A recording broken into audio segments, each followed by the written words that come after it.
अमरावतीत ग्रामरोजगार सहाय्यकांचे 3 ऑक्टोबर 2024च्या शासन निर्णयाप्रमाणे मानधन वितरण करून त्यांच्या वैद्यकीय खात्यात देय करण्यात यावे।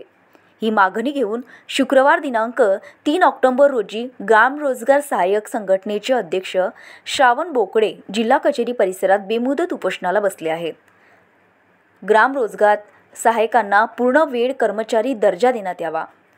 ग्रामरोजगार सहाय्यकांना नियुक्त करण्याचे व सेवा समाप्तीचे अधिकार जिल्हा प्रशासनाला देण्यात यावे। महाराष्ट्रातील दुर्गम भागातील ग्रामरोजगार सहाय्यकांना विशेष दर्जा देण्यात यावा। 3 ऑक्टोबर 2024च्या शासन निर्णयाप्रमाणे ग्रामरोजगार साहेब यांना मानधनाचे वितरण त्यांच्या वैद्यकीय खात्यात देय करण्यात यावे। या मागण्या घेऊन ग्रामरोजगार सहाय्यक जिल्हा कचेरी परिसरात बेमुदत उपोषणाला बसले आहेत।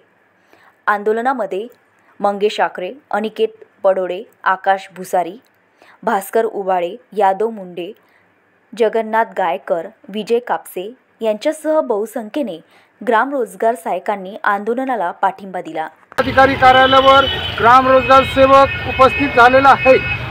मुद्दा क्रमांक 1, अनेक वर्षापासून आमच्या मागण्या प्रलंबित होत्या आणि त्या मागण्या कोणत्या आहेत? त्या मागण्याला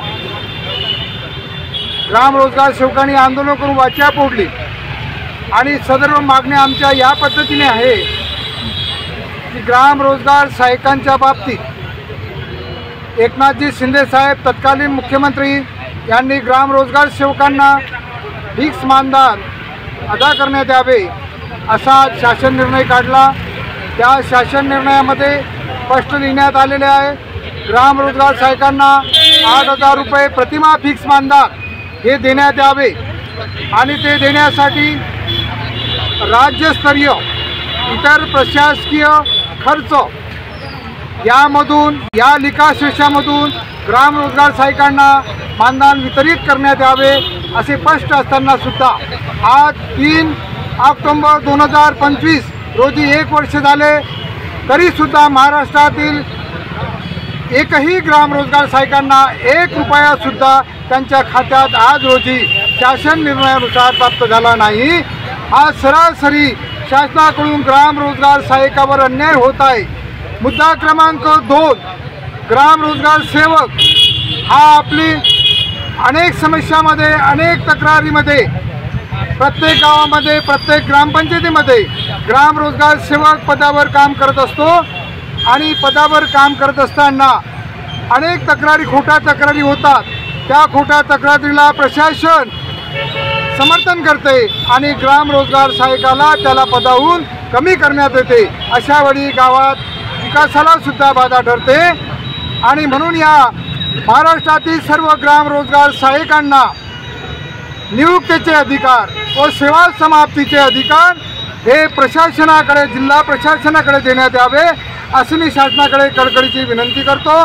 मुद्दा क्रमांक 3, सरकारला मागण्या काय आहे? मेन जे मुद्दे आहेत ते फक्त 2 शब्द बोला।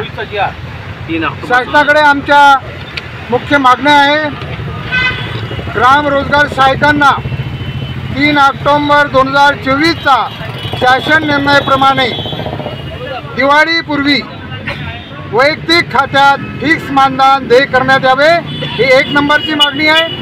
2 नंबरची मागणी आमची आहे ग्रामरोजगार सहाय्यकांना पूर्ण वेळ काम कर्मचारी असा दर्जा देण्यात यावा कारण महाराष्ट्रातील सर्व ग्रामरोजगार सेवक पूर्ण वेळ काम करत आहेत। मुद्दा क्रमांक 3, महाराष्ट्रातील सर्व ग्रामरोजगार सहाय्यकांना नियुक्तीचे अधिकार व सेवा समाप्तीचे अधिकार हे जिल्हा प्रशासनाला देण्यात यावे कारण की ग्रामीण पातळीवर राजकीय हेतुपूर्वक ग्रामरोजगार सहाय्यकावर अन्याय होते। त्यासाठी हे जिल्हा प्रशासनाला नियुक्तीचे हजारो अनव्यानी हे आमरण उपोषणाला तयार होती अशी मी सरकारकडे कळकळीची विनंती करतो। शासनाने अर्चना रक्षे, विदर्भ न्यूज, अमरावती।